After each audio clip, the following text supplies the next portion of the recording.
Enrique Martínez, psicoterapeuta, presente en este congreso de Conciencia y Salud que celebramos en Huesca. Buenos días y bienvenido.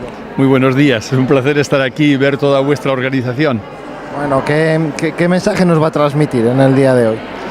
Me encanta el lema y el título del congreso, ¿no? Viniste a ser feliz, no te distraigas, y entonces me pareció oportuno abordar las crisis y las dificultades de la vida desde esta perspectiva. Cómo ser feliz aun en medio de las dificultades, aun en medio de la crisis, o cómo vivir las crisis como un aprendizaje incluso en el camino de la felicidad. En el siglo XXI, en un mundo como el actual, con muchos inputs que recibimos cada día, teléfono móvil, redes sociales, etcétera, ¿cómo conseguimos focalizarnos, intentar no distraernos en nuestro día a día y saber un poco cuáles son las cosas importantes de las urgentes? Eso es. Hay un punto que es aprender a gestionar las crisis que nos van ocurriendo y que son inevitables y nos acompañarán hasta el final de nuestra vida.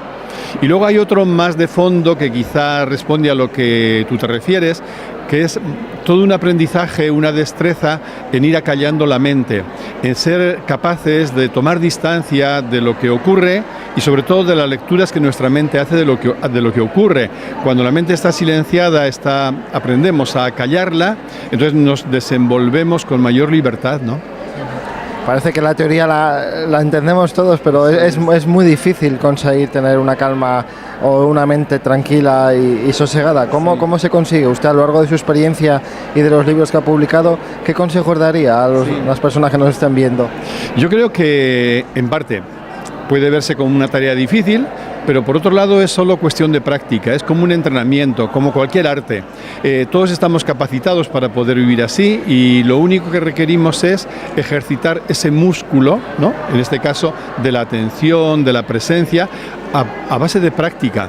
Una práctica que cada cual vea adecuada en cuanto al modo y en cuanto a los tiempos que le dedica, pero una práctica que si es perseverante, al final se obtiene la destreza de poder como vivir con ecuanimidad o con serenidad, aun en medio de un mundo muy cambiante.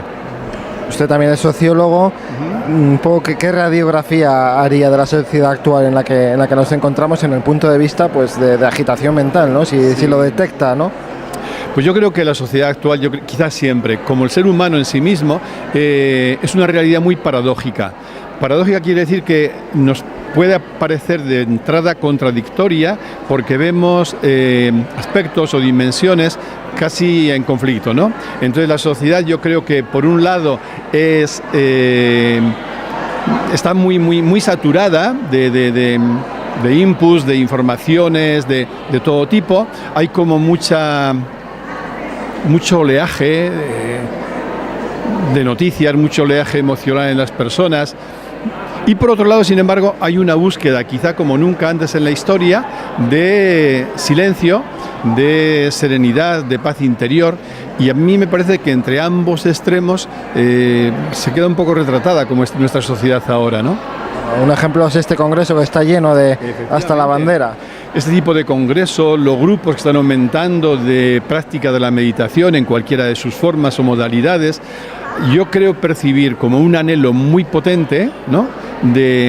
Más aún, yo me atrevería a decir que quizás la metáfora espiritual, entendiendo por espiritual sabiduría, ¿no? Sin ninguna creencia, la metáfora espiritual quizá más adecuada del siglo XXI sea la metáfora del regreso a casa.